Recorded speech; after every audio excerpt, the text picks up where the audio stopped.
Hey guys, it's Brandy. So I have Code of Ethics and the two outside sources for informed consent. So I'm going to start with Code of Ethics and work into the outside sources from there. So for the um, standards for Code of Ethics, for informed consent, it's 1.03, 1.04, 1.06, 1.07, 1.13, 1.14, and 3.06. So 1.03 for informed consent says social workers should provide services to clients only in the context of a professional relationship based when appropriate on valid informed consent. Social workers should use clear and understandable language to inform clients of the purpose of the services.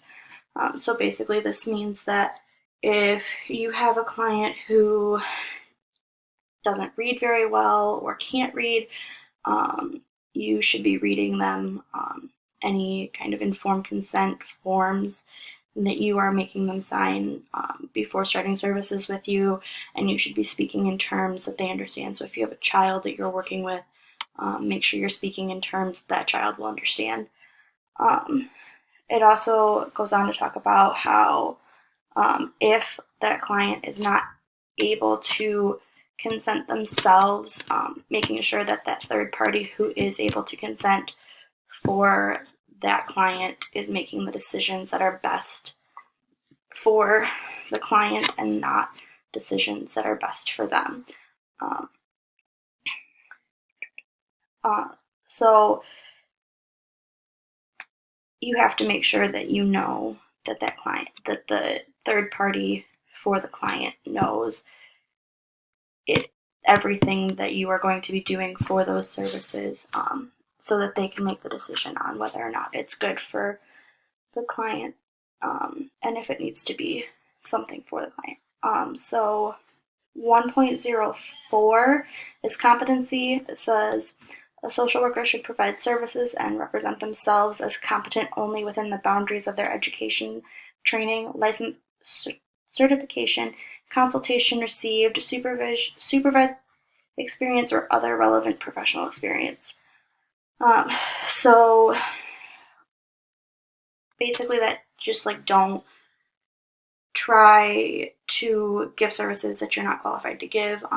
If you aren't qualified, you have to make sure that you are referring those people out to get proper services from people who are trained to do it.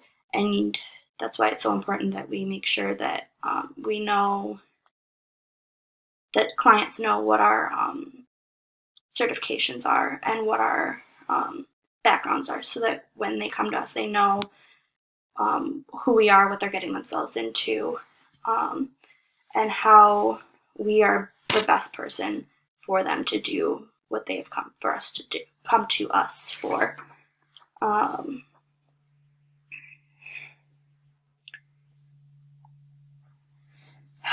1.06 is conflict of interest. Um, and I know like that's one that we have another presentation on in a little bit, so I'm going to just kind of briefly touch on it.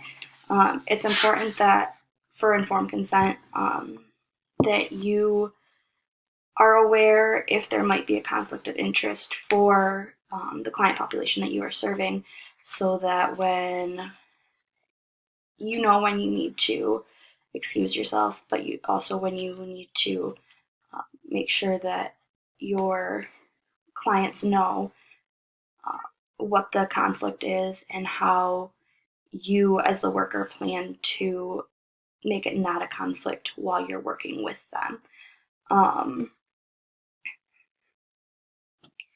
Also, it just goes on to say that like you shouldn't have dual relationships in people's lives. So if you're their social worker, you're their social worker, and that's it. And people should know that. 1.07 is privacy and conditionality. So this basically just talks about how if like what would be a reason for you to have to break confidentiality. and why. So when you're doing your informed consent forms and when you're talking to your clients every week, when you're meeting with them, you should be telling them there are certain things that need to be, that will, if they say them to you, will need to be reported to other people to make sure that they are safe. So just like making sure that they understand what those things are and how that will affect things if and when you have to break confidentiality for those things. 1.13 is payment for services. So I know in one of the outside sources that we'll talk about in a second, it talks about what the client should expect for payment for services. But it should be laid out in your forms for your informed consent, what you expect the client to pay for your services, or what your agency expects them to pay for your services, if anything, or if they have insurance, what they can expect their insurance to be able to cover based on certain things, based on the kind of insurance they have and that kind of thing. But you should be making sure that you're telling your clients, or making sure that they're able to read those documents that say exactly what those expectations are, so that they know before they start treatment with you. 1.14 is clients who lack decision-making capabilities. So you should take, if you have to make the informed decisions for your clients for any reason, you should be thinking of what is in their best interest, what their rights are, and what their safeguards are, and how you can make the best decision for them, not based on what you know about them and their case, and not what they not what you think that they need, but what they know that they need, or what the case knows that they need. And then 3.06 is client transfer. So that talks about individuals who are receiving services from one agency and they get transferred to another agency, and how you should still, if you're the agency that's referring them out to somebody else or transferring them out to somebody else, you should be talking them through those steps and how that's going to affect them and their services. Or if you're the agency that is receiving them, or the worker that is receiving them from another worker or another agency, you should be talking to them about how, the things that you expect from them, and what you expect them to be doing. And you should be doing kind of an intake on your own as well for their services, for what you want from them. So for our two outside sources, we use the Center for Practice, for Ethical Practice, and we actually kind of used 3 different articles within this website. So the first one that we used was kind of like a sample layout of what an informed consent form should look like, and what you should have in it, and how to go about making sure that you hit all of those things. It also has lots of worksheets and things that will help you with therapy services, and it lays out exactly the things that you should be using in practice to make sure that they understand what informed consent is, and what you're expecting from them. It also had one specifically for therapy services, and it laid out exactly like what is expected of the client, the therapist, their insurance, what they should be paying. It also had a spot in the form about like if you're a minor, what you need to know and what your parents need to know before services start. Because if you're a minor, you probably can't consent for yourself for a lot of services. Um, so it kind of just talked through all of that. Um, there was also an entire section on um, the the standards from the Code of Ethics that had informed consent on them. Um, so that was super important to us, we thought, because as professionals, we need to know exactly what is expected of us ethically when it comes to making sure we are getting informed consent from our clients and how to go about hitting on all of the things that you need to hit on so that they can have um, all of the information to be able to make the actual informed decision on whether or not they're consenting to services with you or not.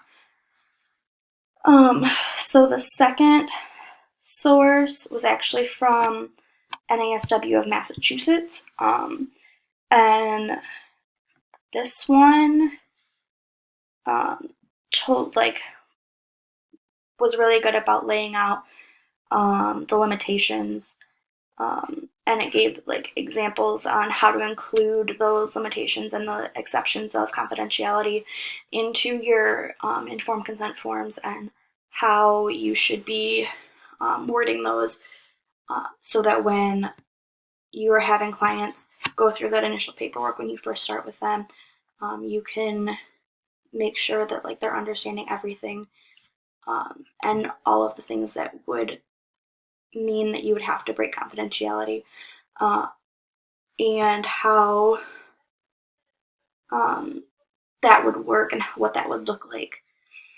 Um, it also helps so that when or if you have to break confidentiality with a client, you're reminding them that, hey, when we first started services, you signed all this paperwork, and we talk about this specific piece of that all the time about these are the things that um, will have to cause me to break confidentiality to make sure that you or those around you are safe. Um, I think that's all I got, guys.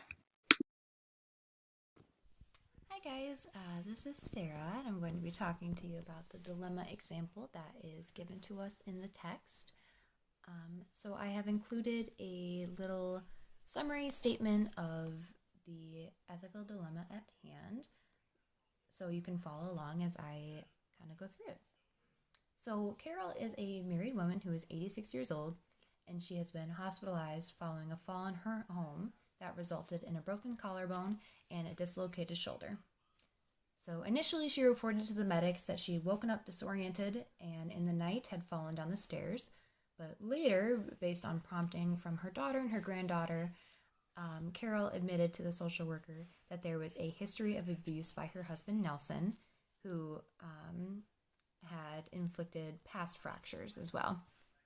So she acknowledged that her current injuries were the result of an assault by him and demonstrated reluctance to leave him or file orders of protection based on fears that it'll just make him madder and the belief that now that people know that it's going on in her home, he won't do it again.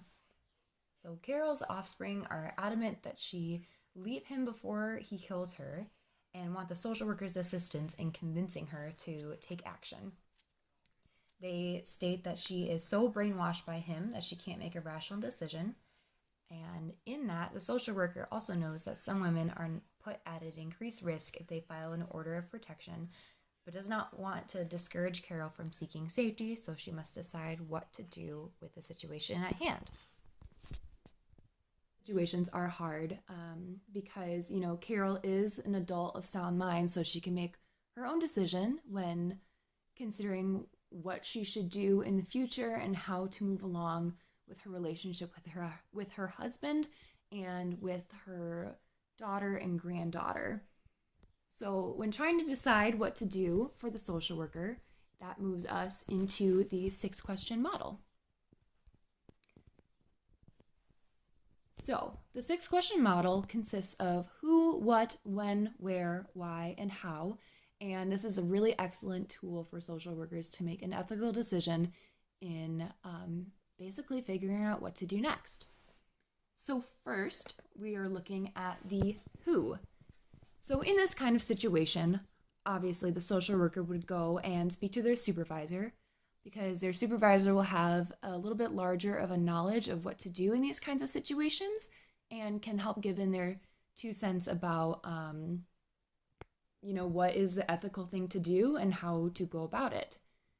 You can also look at research of domestic violence from domestic violence experts and intimate partner violence experts, and how that will work out in the long run for Carol if she stays or if she goes. Either way, there is plenty of research that can be applicable to the situation. Another good resource is Dear Colleagues. So, as we all know, each of our different colleagues has different experiences when working with clients. And if you don't have an experience that you can relate to this, maybe your colleague will. And using that teamwork can help you make the best decision by utilizing other people's experiences to figure out what is the best way to go. And finally, if it came down to this point where the social worker felt as though they needed to call Adult Protective Services, they could utilize Adult Protective Service workers and ask questions and seek guidance on what to do in this situation. However, since Carol is of sound mind and sound decision making, these workers may not be applicable in the situation. So next we have, what are the choices that are available? So the choices that are available are she stays with her husband. And given the text that is shown, that is basically what it seems that Carol wants to do. And as I've stated earlier, she is of sound mind and decision making, so that is a very valid choice. When working with victims of domestic violence, a lot of the times they do stay with the perpetrator because either they've been in the marriage for so long they don't see any use in leaving it, or that is where their values is in that relationship, a variety of different things. So she may not want to leave. So staying with the husband is a definite choice in this situation. A choice for the social worker is to share the research that they came up with. We have access to various different databases with journals and articles that we can look up all the research. So one of the options is to just simply share that with the client.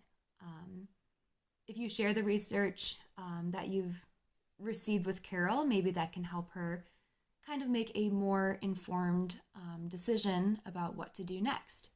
And since the daughter and the granddaughter are there, you can also share that information with them and maybe help them understand why she does not want to leave. Because sometimes when working with family members of victims of domestic violence, they don't really understand. There is just the mindset of they should go, I don't get it, why are they staying, they're brainwashed, and they don't really understand all the implications that go into one of these relationships. So sharing the risks with those people involved can help the situation a lot. So what you can also share is resources that are available to the client if she decides to stay at home. We can utilize safety planning and make up a plan for what happens when her husband does get violent. Where can she go? Who can she call? Things of that nature. Because she knows that, as it seems so in the text, she has said that she knows that this isn't right, but she's just afraid of the outcome if she orders a personal protection order against him. So sharing those resources and safety planning can be a vital tool in what kind of happens next for her. Another choice that is available is sharing what the PPO process is like. Personal protection orders can be really scary to clients who are experiencing domestic violence because the process is unknown, and there is research that says that the risk is higher for women who have put out the PPO process. The risk is higher for violence within their home. So sharing the process of what that is like and what you kind of go through while experiencing that can be really beneficial to figuring out what the next steps are for your client. And lastly, a choice is offering resources for the couple themselves. Since she has stated that she doesn't want to leave, you could offer couples counseling and individual therapy to the client.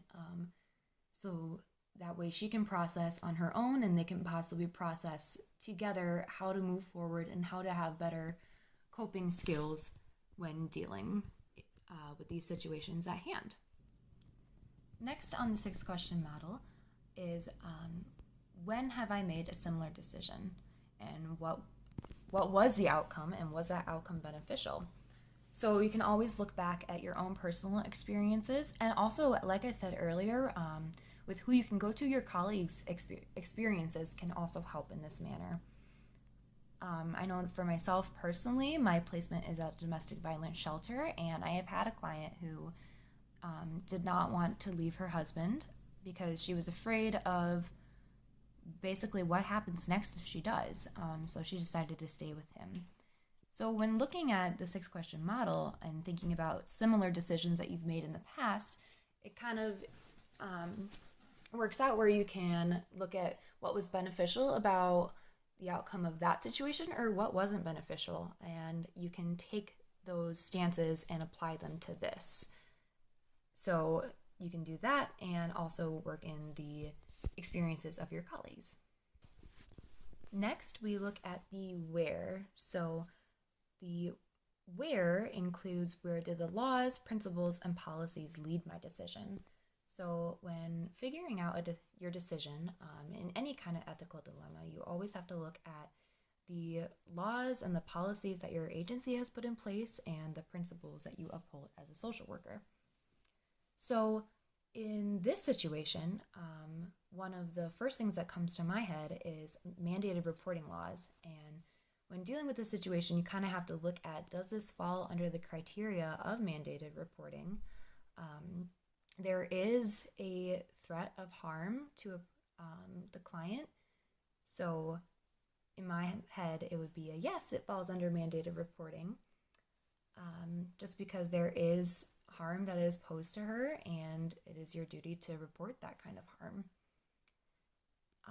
The next one is you have to consider like self-autonomy and self-determination, where that is a big principle for your clients. They have self-determination where they can make that decision of if they want to leave or not, depending on their own view of their safety within their home. So in this situation, Carol does not want to leave her husband, and she has the autonomy and the self-determination to do so. So that's a really important principle to think about. And then with the policies, you have to really consider what your agency's policies are. Now, I don't know the exact policies of the hospital that she is staying at, but there may be a policy in place that if a patient says to you that they are being abused at home, no matter what the age, you have to report that to your supervisor. So it's really important to look at those policies as well. And then lastly, what this presentation is about is informed consent. Now, ideally, before you go into one of these situations where you're dealing with clients disclosing information, you would have a consent form. And on that consent form, you would have all the basics of if you have any threat to harm of yourself or others, or if anyone is in danger, you have to report.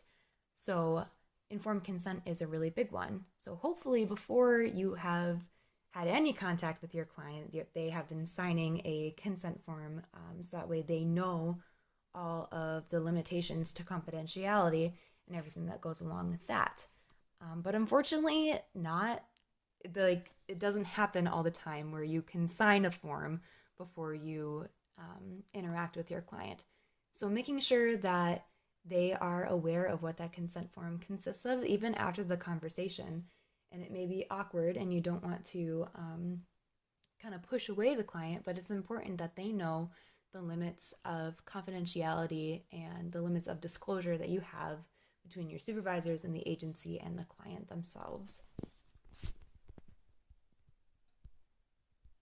So the last two portions of the 6-question model are: why am I choosing this decision?